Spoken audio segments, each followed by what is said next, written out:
Surat apa yang dibaca oleh Nabi?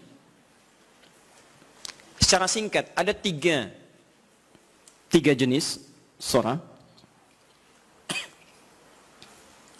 yang umumnya dibacakan oleh Nabi SAW dalam kesempatan salat malamnya.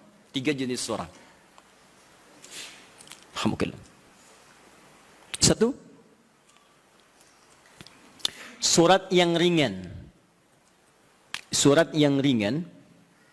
Saya tidak katakan pendek ya, tapi ringan. Ingat baik-baik. Surat yang ringan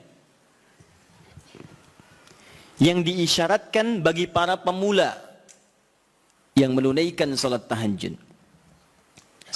Surat yang ringan yang diisyaratkan bagi para pemula dalam menunaikan salat tahajud. Contoh dalilnya Quran surah Al-Muzammil surah 73 ayat 20. Faqra'u ma tayassara minal Quran. Bacalah yang ringan-ringan dari Quran yang Anda hafalkan. Ringan. Ya. Berapa ringannya Nabi? 100 ayat Al-Baqarah. Tahu, sampai kaget di luar. 100 ayat. Kadang-kadang beliau baca 10 atau 11 ayat terakhir surah Ali Imran. Ya. Dalam satu rakaat. Jadi ukuran ringannya bisa relatif. Ya, ringan bagi Nabi, belum tentu ringan bagi kita. Tapi prinsipnya cari yang ringan. Misal begini, tadi kan maaf ya, ibu bapak, Nabi kan tadi pernah sholat, di belakangnya ada sahabat kecil, namanya siapa? Masih ingat? Ibnu Abbas. Itu kan masih kecil, balik aja belum. Ya, mau dinaikkan surat yang panjang, susah. Makanya dibaca yang ringan. Pada saat itu riwayat yang muncul ketika sholat di belakangnya Ibnu Abbas, itu Ali Imran 10 ayat terakhir. Ya, bahkan dari 11 ayat terakhir yang inna fi khalqis samawati wal ard, dan sampai ujung ayatnya. Ya, ringan. Maka dari itu ketika Anda misal mendidik anak salat malam, bangkit di malam hari tiba-tiba dia ikut, jangan baca yang panjang-panjang. Anak Anda 5 tahun bangun, lihat Anda salat, mama salat, pengen ikut, Allahu Akbar. Ya Allah, alhamdulillah anak saya ikut, mumpung ikut Al-Baqarah. Akhirnya kesan pertama bagi dia, salat malam itu sulit. Di begitu Anda melihat anak Anda ikut misalnya yang kecil, atau misalnya yang besar tapi belum biasa berdiri lama, peringan salatnya. Wadduha. Sehingga ada merasa enak dia. Oh ternyata salat malam itu nggak panjang-panjang. Cuman ad-duha. Besoknya alam nashrah. Lebih pendek lagi. Besoknya al-falaq. Masya Allah naik lagi. Tadinya ikut 2 rakaat. Besoknya 4 rakaat. 6 rakaat. Begitu 11 rakaat. Stabil mulai. Al-Baqarah, Ali Imran, An-Nisa. Karena dia akan bertanya. Mah bosan kok ad-duha terus. Cari yang lain dong. Anda naikkan. Al-Baqarah ya. Gak apa-apa. Bismillah, naik. Dan itu indah. Itu indah. Paham ya? 2.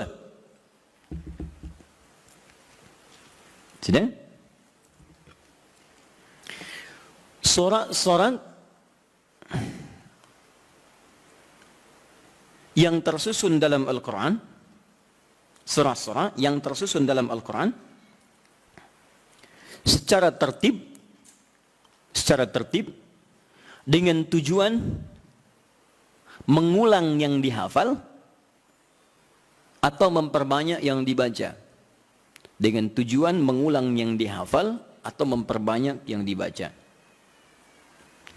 Kalau yang tadi yang ringan-ringan, sekarang justru terbalik. Panjang.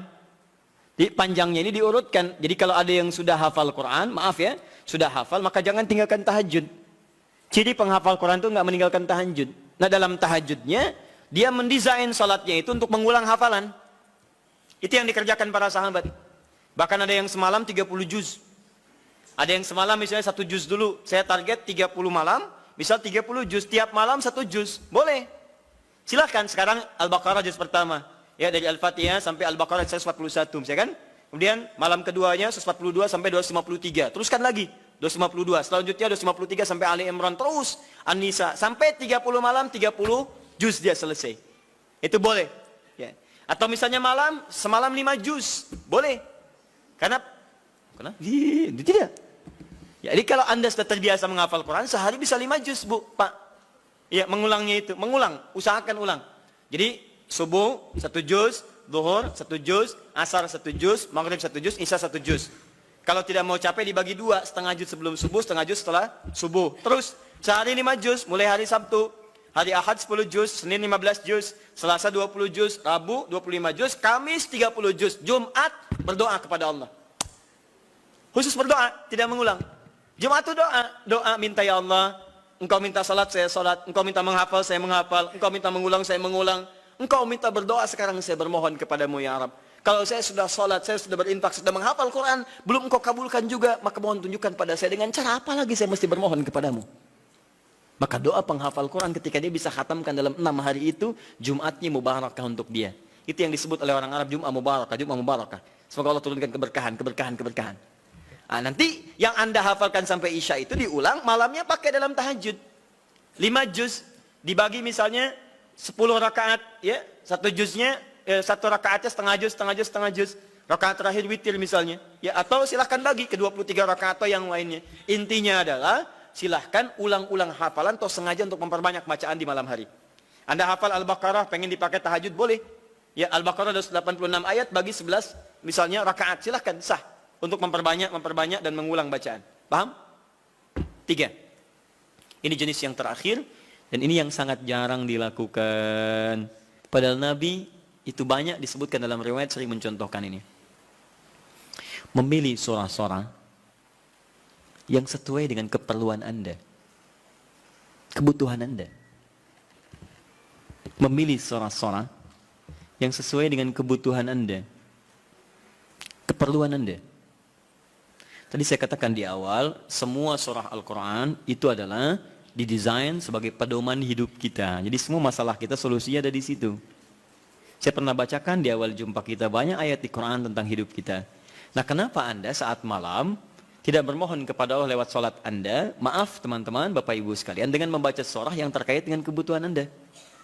Misal, Anda yang sedang mencari nafkah, kenapa tidak baca ayat-ayat tentang nafkah di Quran? Minta dimudahkan, kan ada. Di Al-Baqarah 168, Al-Baqarah 172, Al-A'raf ayat ke-96 misalnya. Tentang rezeki di Quran surah 51 ayat ke-22 misalnya. Ada semua. Anda yang sedang kesulitan misalnya di rumah dan sebagainya, kenapa nggak baca ayat-ayat tentang kemudahan? Ya, mudah urusan rumah. Misalnya Quran surah ke-4 ayat 34, 35 gitu kan. Kalau ada persoalan minta kepada Allah solusinya. Kemudian ada di Quran surah ke-65 ayat 2 sampai 3 tentang masalah-masalah yang umum.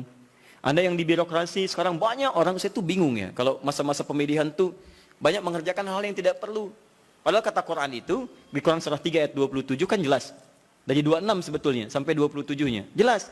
Qulillahumma malikal mulki tu'til mulka man tasha' wa tanzi'ul mulka mimman tasha'. Katakan kekuasaan itu hanya milik Allah. Allah berikan pada siapa yang kehendaki. Jadi kalau ada orang baik diberikan supaya kebaikannya menyebar pada rakyatnya. Kalau ada orang jelek kemudian dia bisa naik, untuk ditunjukkan ada yang salah di tempat itu harus diperbaiki. Supaya dia bisa diganti dengan yang lebih baik. Itu maksudnya. Tapi kekuasaan itu Allah yang tetapkan. Makanya orang-orang yang pandai itu dia akan mendekati Allah. Dia akan memohon supaya diberikan petunjuk. Kalau diberikan, dia lakukan hal-hal yang baik. Maka mendekat dia, baca ayat-ayat itu. Sebetulnya kepala-kepala yang calon pilkada, calon pemimpin dan sebagainya, calon kepala daerah dari mulai yang ringan sampai yang besar, kalau dia paham tentang ayat itu, dia bangun malam, dia minta petunjuk kepada Allah. Itu titipan.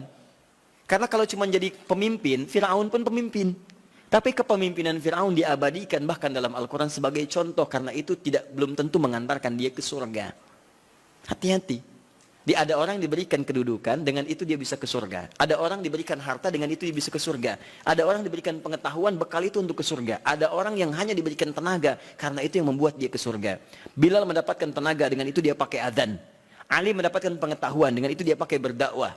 Baik, sebagian sahabat mendapat kedudukan, di antara mereka ada Umar bin Khattab. Ya, dipakai untuk mengantarkan ke surganya. Yang harta benda seperti Abdurrahman bin Auf. Tapi jangan lupa, ada Firaun yang pernah mendapatkan kedudukan, diberi contoh, tapi tidak bisa mengantarkan ke surganya. Ada Qarun yang ketika dia punya harta hanya dipakai foya-foya. Jadi kalau orang sekarang hanya ingin ikutan foya-foya, dia ketinggalan, telat dia. Keduluan Qarun. Katakan pada orang kaya, ya ibu-ibu sosialita misalnya, yang cuman gosip datang macam-macam. Kalau cuman begitu, katakan terlambat. Sejak zaman Nabi Yusuf sudah ada sosialita yang cuman gosip. Kumpul-kumpul, katanya di sini ada orang ganteng ya, sampai kejebak kan situ. Oh, tuh, emang dia nggak tahan. Yusuf keluar, begitu keluar, wah, mahadza basyarin hadza illa malakun karim. Ini sih bukan manusia, ini malaikat yang sedang menyamar. Ganteng-ganteng Nabi. Oh, orang sekarang ganteng-ganteng serigala. Digosipin lagi. Tuh, udah ada kasusnya banyak. Jadi untuk apa kalau cuma kumpul-kumpul nggak ada kerjaan, harta dibanggakan, cari ayatnya. Begitu Anda dihadapkan pada suasana itu, baca, malamnya bangun, sujudnya lamakan, suratnya pilih yang sesuai. Teman-teman yang mau menikah, ya, yang belum ada jodoh misalnya kan, cari ayat-ayat supaya Allah bimbingkan. Ya, calon-calon yang bagus. Kalau laki-laki pasti perempuan calonnya. Cari ayat perempuan-perempuan yang baik atau sebaliknya. Ada Quran 51 ayat 49, gitu kan? Ada Quran surah 49 ayat ke-13, gitu kan? Ada kalau mendekat ke pernikahan, Quran surah 30 ayat 21. Anda ingin samara, tapi ayatnya nggak pernah dikaji. Ya, walaupun istri Anda calon yang namanya samara, tapi kalau nggak pernah dibaca ayatnya mustahil baca. Quran surah 31 ayat 30 ayat 21 baca. Yang belum nikah, ya. Orang bilang jomblo, nggak apa-apa. Anda jomblo fisabilillah, ya. Berusaha untuk mendapat yang terbaik. Jomblo dibagi 3, jomblo fisabilillah, jomblo syariah, dan jomblo sengketa. Ya. Nanti kita bahas lain waktu lah bagi yang belum menikah. Baik. Jomblo sengketa itu pilihannya banyak tapi belum bisa menentukan, ya, sehingga jadi persoalan. Kenapa jadi ke situ? Jadi itu intinya ya. Itu intinya. Cari kalau belum bisa cari indeks-indeks ayat-ayat Quran, di indeks-indeksnya apa, pelajari itu dan contohnya banyak di hadis-hadis Nabi sallallahu alaihi wasallam atau amalan-amalan para sahabat. Bahkan Nabi Zakaria ketika salat di mihrabnya Maryam itu, apa yang beliau baca dalam salatnya? Beliau memohon supaya diberikan karunia keturunan. Qala rabbi habli min ladunka dzurriyyatan thayyibah innaka sami'ud du'a. Quran surah 3 ayat 38 sampai 39. Apa yang terjadi? Begitu dibacakan itu turun jawaban dari malaikat, kamu akan punya keturunan. Dijawab langsung. Ya Anda ini bagaimana keperluannya pengen proyeknya lancar yang dibaca minal jinnati wan nas. Qul a'udzu birabbin nas, qul a'udzu birabbin nas. Ya susah dikabulkan proyek banyak gangguan, jin lagi yang datang, kan?